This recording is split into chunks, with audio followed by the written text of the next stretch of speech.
Hello mga kaibigan, magandang umaga sa ating lahat. Ito na naman ang yung life coach at kanegosyo partner, Ate JB. Ayan, blessed morning, good morning sa ating lahat mga kaibigan. So for today's video, napakaganda po ng ating topic, practical at very informative rin, no? At makakatulong po talaga ito sa inyo. We will be talking about pagninegosyo kaibigan. Meron po kasing nag-comment sa isa kong mga videos, isang OFW. Ayan, so shout out, no? Sa lahat nating kapatid at kababayan ng mga OFW dyan, sana safe kayong palagi at sana healthy po kayo. So ito po yung comment ng ating kapatid, no, sa YT World, kaibigan natin. Ayan, so hindi ko na lang isasabihin yung kanyang totoong pangalan kasi sensitibo at hindi maganda yung kanyang karanasan. At tawagin na lang natin siyang Marites. Ayan, so ito po, no. Hello Ate JB. Ayan, hello rin po sis Marites na. Ayan. Hello Ate JB, isa niyo po akong tagahanga. Ayan, salamat po. At meron po akong sasabihin na hindi magandang karanasan. Hindi daw maganda yung karanasan ng ating kapatid. Ayan, so matagal na po ako nag-abroad, mga 13 years na. Ayan, so matagal na talaga, no? Sana safe kayo palagi diyan sa sana healthy po kayo. And after the pandemic po, ayan, so naisipan ko magnegosyo dahil gusto ko nang mag for good sa Philippines. Ayan, gusto na niya mag for good. Maganda yung makakasama natin yung ating pamilya dito, no? Hindi na kailangan magtrabaho sa ibang bansa pag may negosyo tayo dito. Kaya naman po after the pandemic nag-open ako ng negosyo at ito ay isang sari-sari store tindahan. Ayan, so kasi sabi ng kapatid ko maganda itong negosyo at siya na ang mag-manage kasi nga nasa abroad ako. So yun na nga Ate JB, nagpadala ako ng pera pagpatayo ng tindahan. Ayan, so iba yung kanya tindahan, hindi loob sa bahay, no? Hindi katulad kay Ate JB na yung tindahan ay nasa loob talaga ng bahay. Ayan. So nagpadala ako ng pera at nagpadala ulit ako pang install sa electricity kaibigan, no? Nagpa-install siya na electricity, another payment. At TJB, nagpadala rin ako ng puhunan. Malaki-laki rin ang napadala ko, pero okay lang kasi nga negosyo ko to. And ang partner ko, yung kapatid ko. Ayan, maganda kaibigan, no, na may negosyo agad tayo. Ito palagi ko sinasabi na dapat may negosyo tayo. Dahil hindi naman habang buhay tayo ay magtatrabaho, hindi habang buhay malakas yung katawan natin. So ang negosyo okay, no? Kahit hindi malakas yung ating katawan, mayroon tayong tindahan, may sakit natin, may lagnat, okay lang, makapag-manage pa rin tayo ng ating tindahan. Maganda naman yung simula na negosyo at TGB, but then, habang tumatagal, sinasabi ng kapatid ko na kaunti na lang ang puhunan, kaya magdagdag ako. Bakit kaya? Ayun na TGB, nagpadala ako ng kaunti, ayan, 5K lang po, at yun na nga, another puhunan. And then, sabi niya, na mauubos na daw ang puhunan kasi marami ang hindi nagbayad ng utang. Oh my goodness. So Ate GB, ano po ang gagawin ko? Ngayon, wala na talaga yung aking tindahan at yung refrigerator na binili ko, wala na rin. Sabi ng kapatid ko, nasira na daw. At hindi na rin makapagtinda kasi wala nang laman ang tindahan. Ano pong gagawin ko Ate GB? My goodness, napakasakit ng karanasan ng ating kapatid, their friend. So, medyo hindi maganda ang kanyang naranasan po. Ilang beses ko na itong sinabi, kaibigan, sinasabi sa aking mga video sa ito lang, ha? Na dapat, pag tayo ay magnegosyo, magsimula ng negosyo, dapat tayo po talaga ang maghandol at maghawak. Bakit? Ay bago ko ito sagutin kaibigan, kung hindi ka pa nakasubscribe kay Ate GB, sana naman mag-subscribe ka na kay Ate GB and then, sorry naupo ko, no? Paki-hit na rin notification bell para mapanood nyo rin other videos ko na tiyak makakatulong sa inyong ating pag-asensyon lahat, no? At sana please don't skip the ads po, malaking tulong po ito sa amin ng aking family. Pasensya nga pala, no? May ubo ako ngayon, may konting lagnat at saka sipon. So kaibigan, bakit ba hindi maganda o dapat hindi talaga natin ipahawak sa ibang tao yung ating negosyo? Kahit pa ha, kaibigan na matalik o kapamilya, ayan, kahit sino kaibigan, no, pag ikaw ay magsimula na negosyo, ay mas maganda na ikaw mismo ang humawak. Hindi ko naman sa nila lahat, pero kaibigan, whether we like it or not, ang pera po kasi ay mainit. So, nahalata nyo ba or na-notice nyo ba? one of the reasons kung bakit ang relasyon ay nasisira, na watak-watak, kasi tungkol sa pera. Yung within the family, or magkakaibigan, or mag-asawa, isa po ang pera sa mga dahilan kung bakit nasisira ang isang relasyon. Ayan. At hindi ko naman masisisi yung ating kapatid na si Sis Marites, kasi nga hindi niya mahandle ang kanyang negosyo kasi nagtatrabaho po siya sa ibang bansa. At nag-offer ang kanyang kapatid na siya nang mag-handle. So para sa kanya, malaking tulong, no? Kasi nga mayroong nag-offer na mag-manage ang kanyang negosyo at kadugo pa niya. So walang problema sa tingin niya.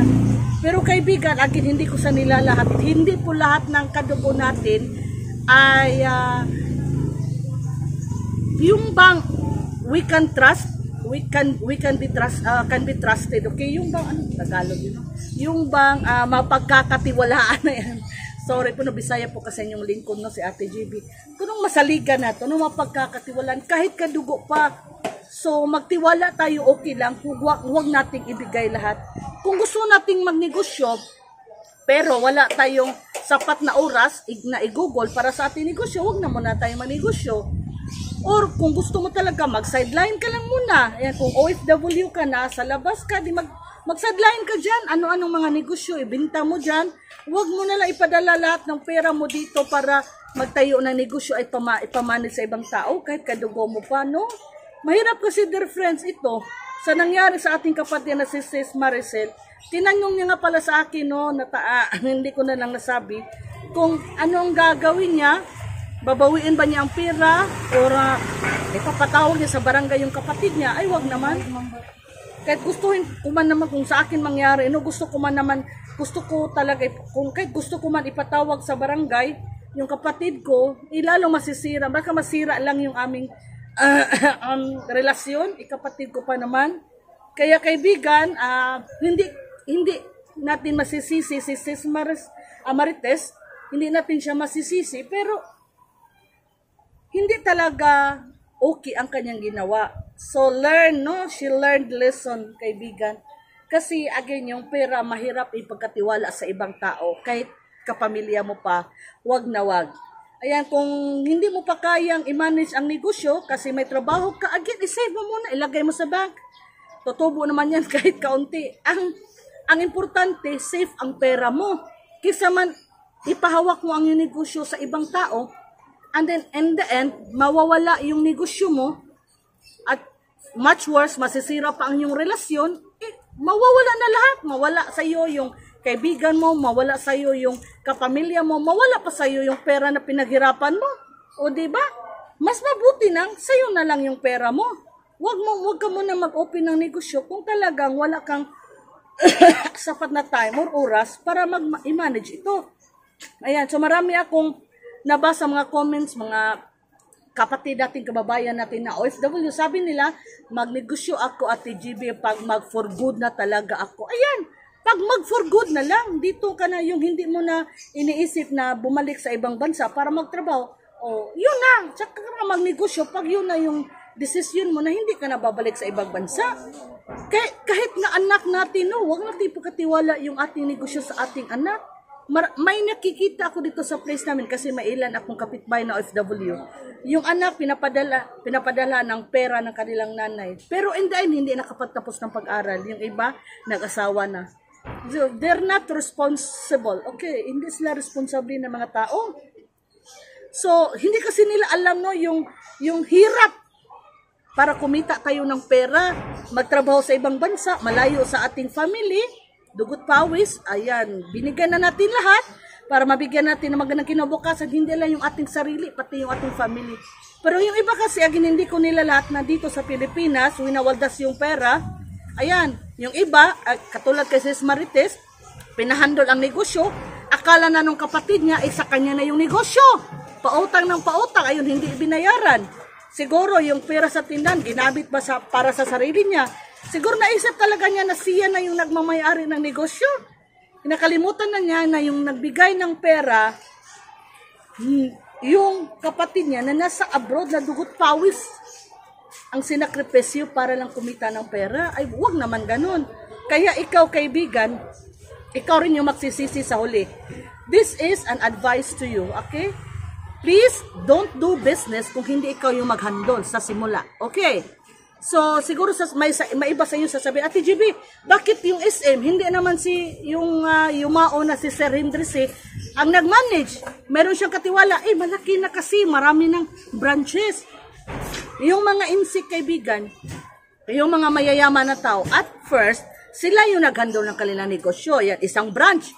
Tapos, ayan, lumago ang kanilang negosyo, nag-open ng another branch, hanggang dumami ang branches nila. Ngayon, syempre, hindi na nila handle na sila at kumuha sila ng katiwala. Okay lang yun kasi nga, marami na ang branches. Kung may isa na malugi, meron pang ibang branches. Ikaw, isa lang yung negosyo mo. Hindi pa ikaw yung nag-handle. Tapos nalugi, winaldas yung katiwala mo. O diba, di wala. Anong gagawin mo? Isosoplong mo, ipapatawag mo sa pulis. Ang tanong, makukulong ba siya? Kung makulong ba siya, makuha mo ulit yung pera mo. Much worse again, masisira pa ang inyong relasyon. Kaya wag na lang. Wag ka na lang mangnegosyo. Wag ka magsimula ng negosyo kung sa tingin mo talaga hindi mo ito ma-manage. Hindi mo ito mahandol sa iyong sarili kasi busy ka.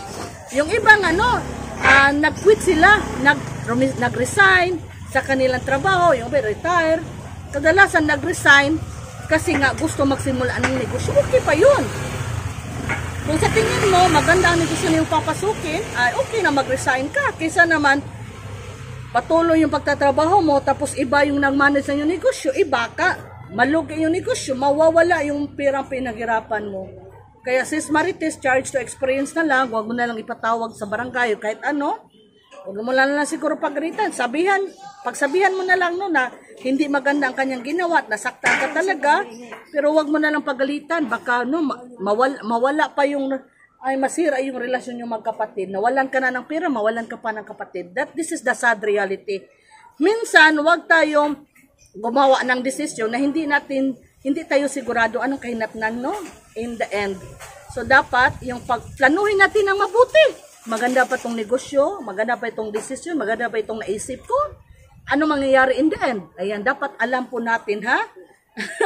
At kung gusto mo mang ipagkatiwala yung pera mo, o dapat yung pera na ipagkatiwala mo, handa kang mawala yun. Ayan, pag magnegosyo ka, huwag mong ibigay lahat, huwag mong bigyan ng malaking puhunan pag ikaw yung hindi maghandol, iba yung mag-manage ng negosyo, kaunti lang. Kung gusto mo talaga meron naman kasi talaga dito kaibigan ng nagnegosyo, ang nagbigay ng puhunan yung ibang tao, tapos sila yung nang-manage, maganda naman yung takbo ng negosyo. Hindi ko nila lahat, ha. Merong iba na lumalaban talaga, Ayan, pinapatakbo ng mahusay, maganda yung negosyo kahit hindi sa kanila. So, mga mabubuting tao sila, So, congratulations sa mga may negosyo dyan na iba yung nag-manage pero maganda ang takbo. Congratulations. Pero pag hindi ka sure, kaibigan, huwag ka na lang magnegosyo kung hindi ikaw yung mag-handle, okay? Again, hanggang dito na muna kaibigan, kasi nga magsilabasan na yung mga mag-aaral, tapos na yung morning session. Yung tindahan ko, nasa likod lang ng paaralan, mamaya magiging maingay na talaga. Lagi lang natin tandaan kaibigan, parati ko sinasabi. Hindi mahirap, hindi imposible na umasinso ang buhay natin. Basta masipag tayo, madiskarte tayo, may tamang disiplina sa sarili. And of course, we have God in our life. Ay tiyak asinso ang buhay natin, kaibigan, tiwala lang. Again, thank you so much sa inyong pagmamahal kay TGB. I also love you guys. Aasinso tayo, claim it. Okay, thank you so much. God bless.